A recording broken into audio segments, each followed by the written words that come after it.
Welcome everyone to the 18th Annual Tallgrass Film Festival. I want to start out by thanking our sponsors and thank you so much to everyone who's joining us today. If you're enjoying yourself, let everyone know on Facebook and Instagram and tag us on social media at Tallgrass Film and hashtag Tallgrass2020. I would like to give a very warm welcome to the writers and directors of Itchy Fingers, Nilles and Marco Jake. This is their second feature film. You can watch their first feature, Bark on No Budge. Hi guys. Hi. First, I just want to say I loved this film. I specifically requested the Q&A for you guys because I thought it was so well cast. I thought you built the tension so masterfully, and I loved the score and I loved the themes. I just thought it was really awesome. So great job. Tell me where the idea for the film originated. It's a good question. A bunch of different things that were kind of kicking around in our minds separately. I think, because when did we write this? 2018? Yeah, and obviously it was a very different time. But I think a lot of what was interesting to me at the time writing was the tension between comedy and aggression, and very into clowns at the time. And yeah, that's where I was coming at it, and you were coming at it from.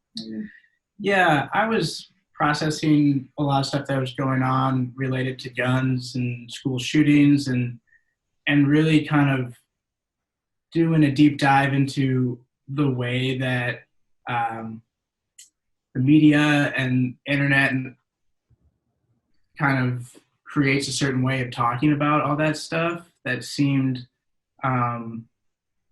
frustrating and almost absurd at times, and also really interested in this idea of like people being miscast, and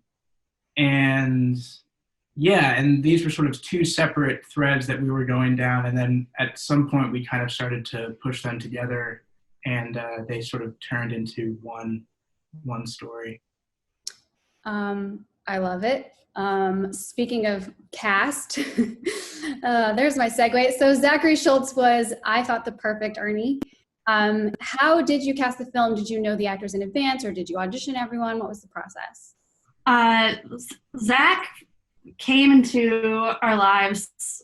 It was like otherworldly. We did not write this for anyone in particular. And we did an open casting call via the internet, and Zach showed up, I think, on like our second day of auditions, and he had ridden a bus up from Indiana, like several hours. And he lied technically, yeah, because we had said like local hires only, and he lived in southern Indiana and took a mega bus and got to Chicago at like 5 a.m. and just walked around, and then showed up like an hour early. Yeah, which we were like, all right.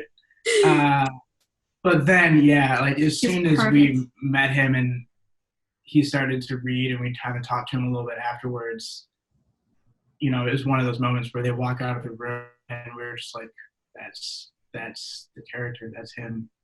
I really assumed that you had written it for him when I watched it, because it like it's him. That's yeah.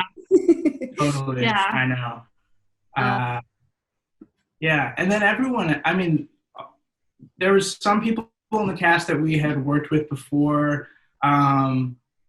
Several sort of people from the comedy theater world of Northwestern sort of filled out some of the characters that are part of the group, and other people, and DePaul's theater school as well, and then a couple other people who were just similarly came in, you know, from an audition or a casting thing that we posted online, and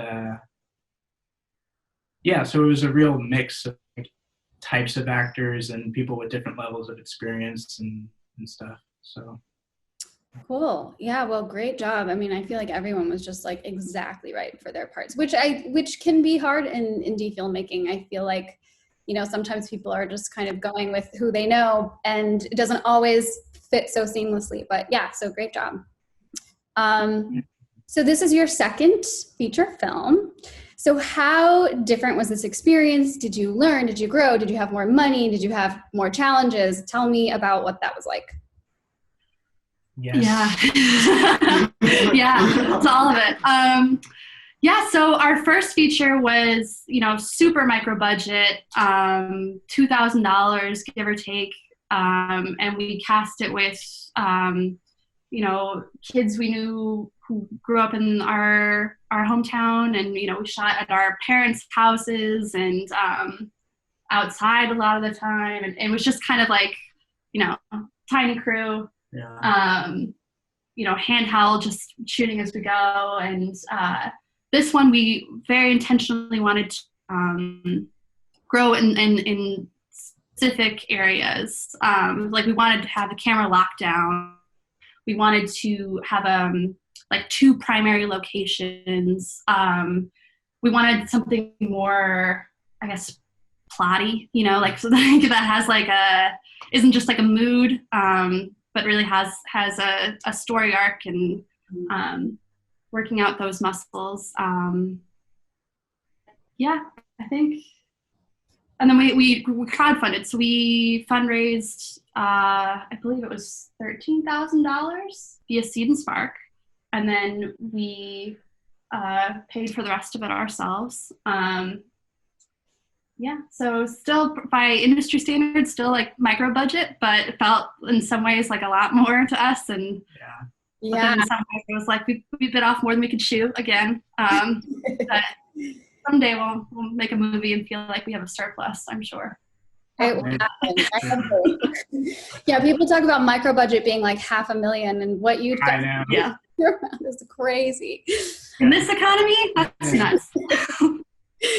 So who are some of your filmmaking influences in general? Because for me, and don't get mad at me if these are not the correct references, but I get a Miranda July vibe, I get Yorgos Lanthimos, I get a little bit of Lynn Ramsey or even the Duplass brothers. I would love to know who your influences actually are. Yeah. Big Lynn Ramsey fans here.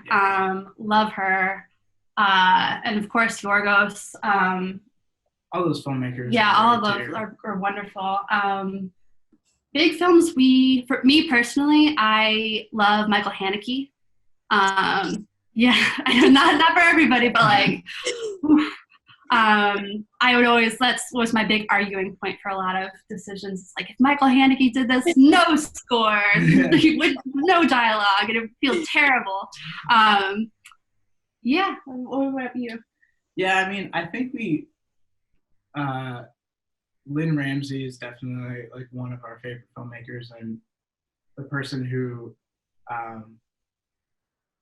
we kind of think about a lot, and we think about the way that she, like her voice as a way in which she has kind of taken all these influences from previous generations of filmmaking, and then which you can feel in her films, but then there's somehow they feel also like very modern and not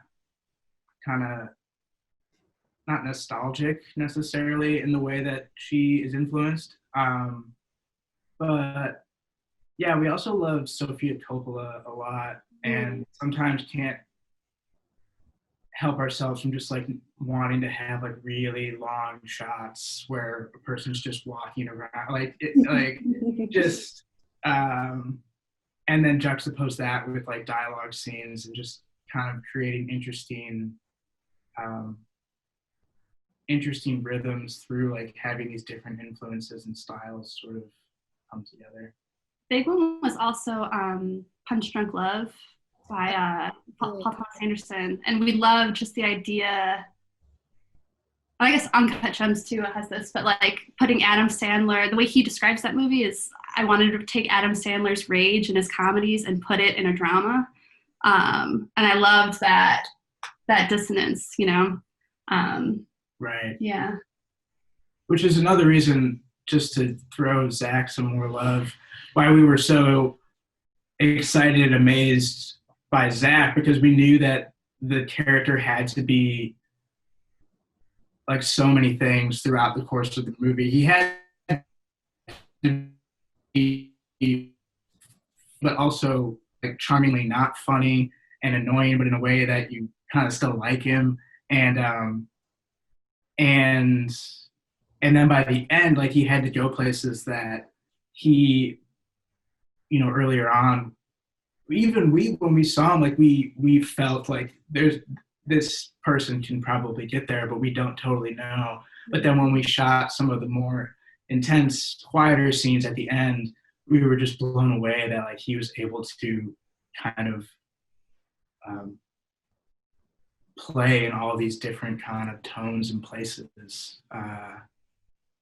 And in addition to being like a joy to work with, we got to shout out Zach here. He's like, when we had our worst attitudes, Zach was just super sweet, super funny, like kept morale up. For sure. Yeah. That's what you want. That's amazing. Yeah. Tell me about the clowns. Yeah. I just want to know about the clowns. Yeah. The joke answer I have is that, Jeff, who plays the dad, just insisted that he wear clown makeup. No. The funny thing is, so where we started, and then as we go through the writing process, then the directing process, then the editing process, the meanings behind different choices continue to shift. And I think when we started, we saw the clown parents and grandparents as maybe more literal, I think. And then as time went on, it was kind of seeing it as this more symbolic choice of, Zach thinks his dad is just the funniest guy in the world. And, and in the way that you think of your father as like this very singular, flat character. And yeah, I don't know if I have a great answer. Do you have a great answer? I mean, I remember at the time, Lon ranting speeches give about why against how clowns have kind of become these scary cultural figures, and because of iconic movies and different things, and reading that one book what was that book called? We read this research book called Pretend the World is Funny and Forever. And it was a psychological study of clowns and actors and comedians. And it's like an old... Yeah, like from, I think, the 50s or something, yeah. But it's like a very academic look at and clowns became scary. And they used to be these priests and these very silly, joyful things for culture, and kind of watching that image get bastardized to be like murdering. And now most people you ask about clowns, they'll say they're scared of clowns. And I think that was a tension that we were just very curious about. And there's also, not to go too long on clowns, but someone's probably interested. There's an amazing silent film called He Who Gets Slapped, which is, I think, based on like a Russian short story from even earlier, but it's from the 1920s, and it's this really kind of dark, twisted story about this clown in this circus who is just really treated like horribly and has this desire to make people laugh. And there's these sequences where it's like this clown's role in the circus is that like everyone just physically abuses him and the audience just eats it up. And it kind of throughout the movie sort of drives this clown mad. And we definitely like read about that and we're like, oh, that's interesting. And then we watched it and it really kind of had this... It was pretty sad. Because it has, the grammar and the timing of an old Charlie Chaplin movie, but it's just like... It's like a horror movie. It's really terrifying. And yeah, so that was another thing that we sort of just were chewing on when we decided to pursue the whole clown element of the story. I love that. That is an interesting reference. So I loved the score. I thought it really crafted the tension in a really beautiful way. And I see that your last name, you share a last name, Anna, with the composer. Is that your sibling? Yes, that's my brother, AJ. I guess his professional name is Alan. He lives in Berlin. He's a violist, and he plays for the Berlin Philharmonic. But he's always done, like, you know, some composing. But yeah, the previous film, my sister did the score, and then this one, he was kind of like, I want to do it this time. I got like a synth. Let me try it. Yeah, so it was, we did it in a very odd way. We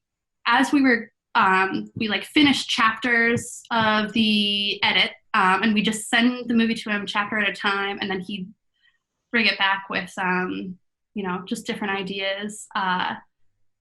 And yeah, it was interesting. It was all done remotely. And then at some point, it was just an interesting tension because he had never done film scoring before.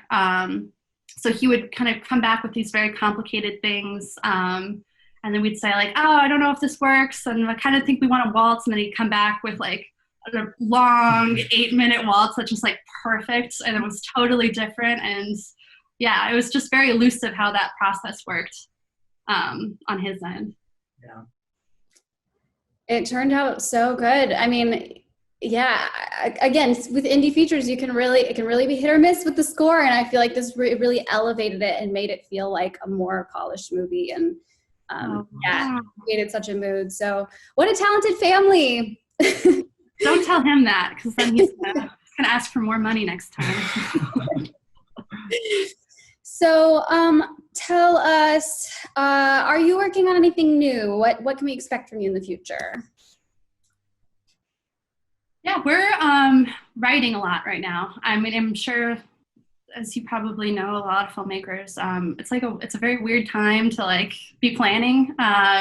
So we've been devoting a lot of time to just writing new sketches of ideas. I think we want to make just a bunch of shorts, you know, just smaller projects. Yeah.